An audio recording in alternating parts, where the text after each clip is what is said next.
আসসালামু আলাইকুম। সবাইকে স্বাগত জানাচ্ছি গ্লোবাল ভিউজে। আপনাদের সঙ্গে আছি আমি সুরভি দিবা। আজ জানাবো আন্তর্জাতিক গণমাধ্যমে আলোচিত সংবাদ ও বিশ্লেষণ। ইরানের বিরুদ্ধে যে কোনো দুঃসাহসিক পদক্ষেপের জবাবে তেহরান শক্তিশালী, সিদ্ধান্তমূলক ও উপযুক্ত জবাব দেবে বলে হুঁশিয়ারি দিয়েছেন রিয়ার অ্যাডমিরাল আলী শামখানি। তিনি ইরানের সর্বোচ্চ নেতা আয়াতুল্লাহ আলী খামেনির অন্যতম সিনিয়র উপদেষ্টা। আল জাজিরাকে দেয়া এক সাক্ষাৎকারে যুক্তরাষ্ট্রের ক্রমবর্ধমান হুমকির প্রেক্ষাপটে ইরানের উচ্চ সামরিক প্রস্তুতির কথা তুলে ধরেন তিনি। তার এই সতর্ক বার্তা এসেছে মার্কিন প্রেসিডেন্ট ডোনাল্ড ট্রাম্পের কয়েক মাসের উত্তেজনাপূর্ণ বক্তব্যের পরিপ্রেক্ষিতে, যেখানে তিনি বারবার ইরানের বিরুদ্ধে সামরিক পদক্ষেপের হুমকি দিয়েছেন। জানুয়ারির শেষ দিকে ট্রাম্প আরেকটি সুন্দর নৌবহর ইরানের দিকে এগিয়ে যাচ্ছে বলে মন্তব্য করেন। তিনি বলেন, কোনো চুক্তিতে পৌঁছাতে ব্যর্থ হলে গত জুনে ইরানের পারমাণবিক স্থাপনাগুলোর উপর চালানো হামলার চেয়েও অনেক ভয়াবহ পরিণতি হবে।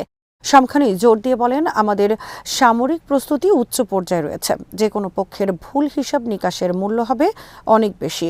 তার এই বক্তব্য গত জুন মাসে যুক্তরাষ্ট্র ইসরায়েলি বাহিনীর পারমাণবিক স্থাপনায় হামলার ঘটনা মনে করিয়ে দেয়, যা তেহরান ও ওয়াশিংটনের পরোক্ষ আলোচনার সময় ঘটেছিল। এর জবাবে ইরান কাতারের আল উদেইদ মার্কিন বিমান ঘাঁটিতে ক্ষেপণাস্ত্র নিক্ষেপ করে। এটি ছিল আগ্রাসনের জবাবে ইরানের আপোষহীন মনোভাবের একটি স্পষ্ট বার্তা। সাক্ষাৎকারে আঞ্চলিক উত্তেজনায় ইসরায়েলের ভূমিকার কথাও তুলে ধরেন শামখানি। তিনি বলেন, ওয়াশিংটনের সরাসরি সমর্থন ছাড়া ইহুদিবাদী ইসরায়েল কোনো পদক্ষেপ নিতে পারে না। তিনি পরামর্শ দেন, আঞ্চলিক স্থিতিশীলতা ও নিরাপত্তাকে প্রভাবিত করতে পারে এমন যে কোনো পদক্ষেপ এড়িয়ে চলাই সব পক্ষের জন্য বিজ্ঞোচিত কাজ, আর সেটি না করে ভুল পদক্ষেপ নিলে শত্রুদের কঠিন প্রতিক্রিয়ার মুখোমুখি হতে হবে। ইরানের পররাষ্ট্র মন্ত্রণালয়ের মুখপাত্র ইসমাইল বাকাই স্পষ্টভাবে জানিয়েছেন, তেহরান তার ইউরেনিয়াম সমৃদ্ধকরণের বৈধ অধিকার নিয়ে কোনো প্রকার আপোষ করবে না এবং কোনো ধরনের বুলিং বা অন্যায্য চাপের কাছে নতি স্বীকার করবে না। শনিবার তিনি জোর দিয়ে বলেন, ইরানের পারমাণবিক কর্মসূচি পুরোপুরি শান্তিপূর্ণ এবং আন্তর্জাতিক আইন অনুযায়ী নিজস্ব ভূখণ্ডে ইউরেনিয়াম সমৃদ্ধ করার অধিকার ইরানের রয়েছে। ওয়াশিংটন যদি তেহরানকে এই অধিকার থেকে বঞ্চিত করতে চায়, তবে আলোচনা প্রক্রিয়া গুরুতর সংকটে পড়বে। সাম্প্রতিক কিছু অসমর্থিত প্রতিবেদনে দাবি করা হয়েছে, যুক্তরাষ্ট্র ইরানকে ৩ থেকে ৫ বছরের জন্য সমৃদ্ধকরণ স্থগিত রাখার এবং উচ্চ সমৃদ্ধ ইউরেনিয়ামের মজুদ অন্য দেশে সরিয়ে নেওয়ার প্রস্তাব দিয়েছে। তবে ইরান এই ধরনের প্রস্তাব প্রত্যাখ্যান করে জানিয়েছে, জিরো এনরিচমেন্ট বা শূন্য সমৃদ্ধকরণের কোনো শর্ত তারা মেনে নেবে না। ইরানি কর্মকর্তাদের মতে, আলোচনার মূল লক্ষ্য হতে হবে ইরানের ওপর থেকে অর্থনৈতিক ও আর্থিক নিষেধাজ্ঞাগুলো কার্যকর উপায়ে প্রত্যাহার করা। বাস্তব কোনো সুফল ছাড়া যে কোনো চুক্তি তেহরানের কাছে মূল্যহীন। ইরানের উচ্চপদস্থ কর্মকর্তাদের বরাতে প্রতিবেদনে জানানো হয়েছে, দেশটির ক্ষেপণাস্ত্র ব্যবস্থা একটি লাল রেখা এবং একটি কোনোভাবেই আলোচনার টেবিলে আসবে না। এটি ইরানের সার্বভৌম প্রতিরক্ষা সক্ষমতার অংশ। ইরানের সর্বোচ্চ নেতার উপদেষ্টা আলী শামখানি এবং পররাষ্ট্রমন্ত্রী আব্বাস আরাকচি দুজনই উল্লেখ করেছেন, উত্তেজনা কমানোর জন্য কূটনৈতিক প্রচেষ্টাই একমাত্র পথ। তবে ইসরায়েলি ও মার্কিন কর্মকর্তাদের সাম্প্রতিক উস্কানিমূলক বক্তব্য আঞ্চলিক স্থিতিশীলতাকে হুমকিতে ফেলছে বলে তারা সতর্ক করেছেন। ওমানের মাস্কাটে সম্প্রতি ইরান ও যুক্তরাষ্ট্রের মধ্যে পরোক্ষ আলোচনা অনুষ্ঠিত হয়েছে। পররাষ্ট্রমন্ত্রী আব্বাস আরাকচি একে একটি ভালো সূচনা হিসেবে বর্ণনা করলেও সাফ জানিয়ে দিয়েছেন, কোনো প্রকার হুমকির মুখে ইরান আলোচনা করবে না। এদিকে আব্বাস আরাকচি মিউনিখ সিকিউরিটি কনফারেন্সের তীব্র সমালোচনা করে একে মিউনিখ সার্কাস বলে অভিহিত করেছেন। তিনি বলেছেন, ইউরোপীয় ইউনিয়ন বর্তমানে তার ভূরাজনৈতিক গুরুত্ব হারিয়েছে এবং ইরানের অভ্যন্তরীণ পরিস্থিতি বোঝাতে তারা সম্পূর্ণ বিভ্রান্ত। শনিবার এক্সে দেয়া এক পোস্টে আরাকচি এই ক্ষোভ প্রকাশ করেন। এবারের সম্মেলনে ইরানের প্রতিনিধি দলকে আমন্ত্রণ না জানিয়ে উল্টো দেশটির ক্ষমতাচ্যুত শাহের পুত্র রেজা পাহলভিকে মঞ্চ দেওয়ার ঘটনায় তেহরান এই কঠোর প্রতিক্রিয়া জানালো। আরাকচি বলেন, একসময় অত্যন্ত গম্ভীর ও মর্যাদাপূর্ণ মিউনিখ সিকিউরিটি কনফারেন্স এখন মিউনিখ সার্কাসে পরিণত হয়েছে। গুরুত্বপূর্ণ কূটনৈতিক আলোচনার চেয়ে এখন লোক দেখানো প্রদর্শনীকে বেশি গুরুত্ব দেওয়া হচ্ছে, যা বৈশ্বিক নিরাপত্তার জন্য উদ্বেগজনক। ইরানি পররাষ্ট্রমন্ত্রী উল্লেখ করেন, ইরানের পারমাণবিক কর্মসূচি নিয়ে যুক্তরাষ্ট্রের সঙ্গে চলমান পরোক্ষ আলোচনা ইউরোপীয় ইউনিয়নের পঙ্গুত্ব এবং অপ্রাসঙ্গিকতাকে স্পষ্ট করে দিয়েছে। আঞ্চলিক শান্তি ও স্থিতিশীলতার ক্ষেত্রে ইইউ এখন আর কোনো প্রভাবশালী ভূমিকা রাখতে পারছে না। আরাকচি বলেন, তথাকথিত E3ভুক্ত দেশগুলোর চেয়ে ইরানের আঞ্চলিক মিত্র ও বন্ধু রাষ্ট্রগুলো অনেক বেশি কার্যকর এবং সহায়কের ভূমিকা পালন করছে। তার মতে, ইউরোপীয় দেশগুলো কৌশলগত বিভ্রান্তির শিকার। বিশেষ করে জার্মানির সমালোচনা করে তিনি বলেন, বার্লিন তাদের আঞ্চলিক নীতি পুরোপুরি ইসরায়েলের হাতে তুলে দিয়েছে। তিনি অভিযোগ করেন, ইউরোপীয় দেশগুলো ইরানের পরিস্থিতি বুঝতে ব্যর্থ হয়ে ভুল পথে পরিচালিত হচ্ছে।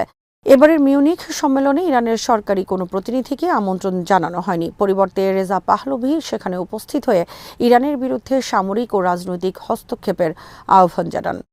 ইরান ও রাশিয়ার মধ্যে ক্রমবর্ধমান কৌশলগত অংশীদারিত্বের বিষয়টি পুনরায় নিশ্চিত করেছেন দুই দেশের রাষ্ট্রপ্রধান। এক টেলিফোন সংলাপে রাশিয়ার প্রেসিডেন্ট ভ্লাদিমির পুতিন এবং ইরানের প্রেসিডেন্ট মাসুদ পেজেশকিয়ান পারস্পরিক সার্বভৌমত্ব রক্ষা এবং দ্বিপাক্ষিক সহযোগিতা জোরদারের উপর গুরুত্ব আরোপ করেছেন। শনিবার প্রেস টিভির এক প্রতিবেদনে বলা হয়েছে, পশ্চিমা দেশগুলোর ক্রমবর্ধমান চাপ ও নিষেধাজ্ঞার মুখে তেহরান ও মস্কো তাদের সম্পর্ককে একটি নতুন উচ্চতায় নিয়ে যাওয়ার পক্ষে কাজ করছে। দুই নেতা একে অপরের জাতীয় সার্বভৌমত্ব ও আঞ্চলিক অখণ্ডতার প্রতি পূর্ণ সমর্থনের কথা পুনর্ব্যক্ত করেছেন। প্রেসিডেন্ট পুতিন জোর দিয়ে বলেন, কোনো তৃতীয় পক্ষের হস্তক্ষেপ বা চাপ ইরান ও রাশিয়ার মধ্যকার গভীর সম্পর্ককে বাধাগ্রস্ত করতে পারবে না।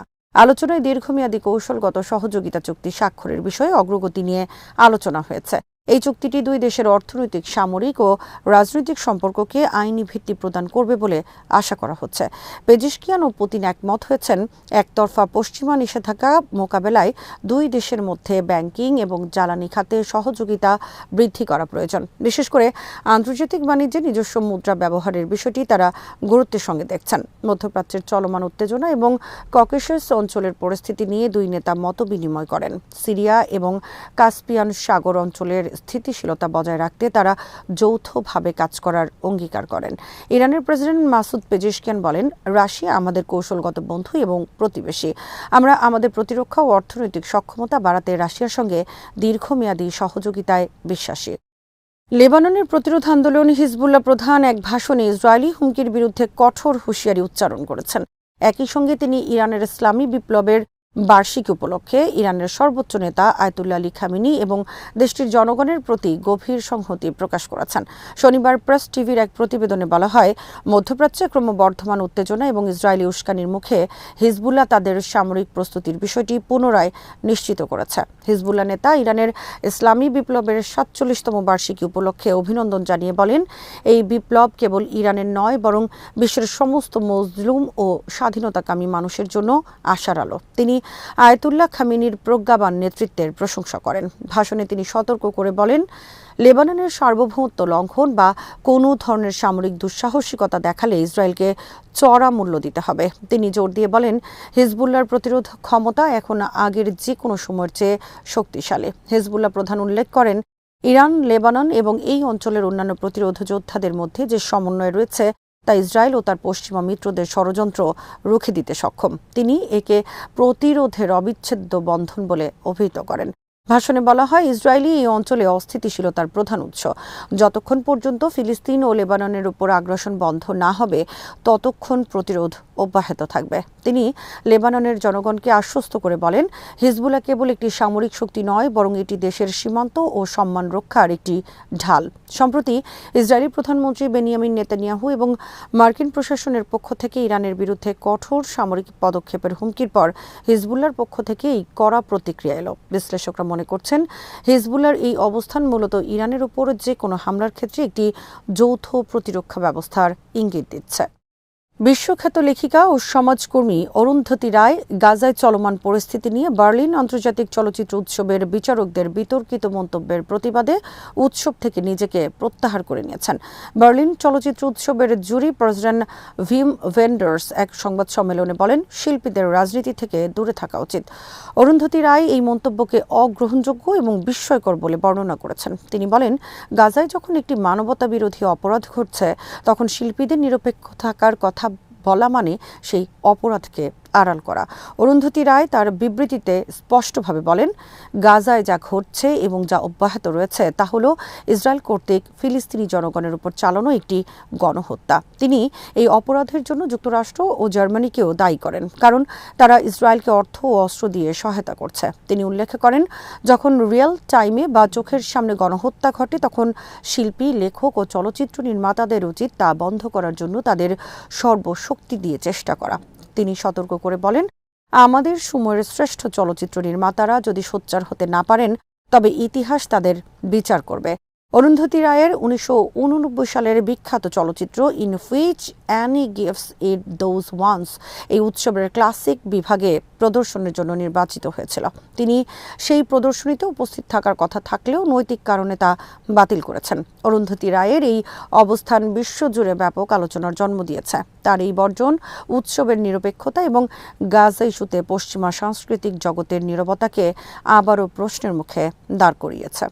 আজ এখানেই শেষ করছি। সবাই ভালো থাকুন, সুস্থ থাকুন, দেখতে থাকুন বিডি ভিউজ। চ্যানেলটি ভালো লাগলে সাবস্ক্রাইব করুন, সংযুক্ত থাকুন আমাদের ফেসবুক পেজে। আল্লাহ হাফেজ।